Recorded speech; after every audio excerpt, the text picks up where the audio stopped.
સો ફરીવાર સેમ જગ્યા છે, પણ જગ્યા બદલાયા પછી જીવન પણ બદલાયું છે, પ્રેરણા આવી છે અને ખાલી હાથે નથી આવી.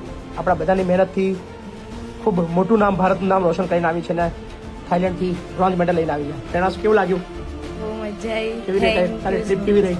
બહુ જ સરસ રહી. કોમ્પિટિશન બહુ હેલ્ધી હતી? હા, બહુ જ બધા એશિયન હતા? બધા એશિયન હતા? હા, અઘરું હતું? અઘરું હતું.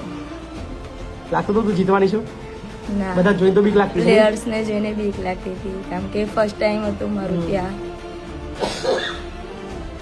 હવે બહુ જ ખુશ છું કે મારું મેડલ આવી ગયું. હજી તો બહુ બધા મેડલ લેવાના બાકી છે આપણે, બરાબર ને? So thank you. તમામ લોકોનો આભાર. તમારા બધાના સાથ સહકારથી જ આ બધું શક્ય બન્યું છે અને આગળ પણ પ્રેરણાને આપણે ખૂબ મહેનત કરવાની હજી બાકી છે. હજી ઘણા બધા ટ્રીપો અને ઘણી બધી કોમ્પિટિશનમાં એને પાર્ટિસિપેટ કરવાનું છે, બરાબર? સો હંમેશાની જેમ મારી અંદર પણ સાથે રહીશું, હે ને? Thank you. ખૂબ બધી શુભેચ્છાઓ.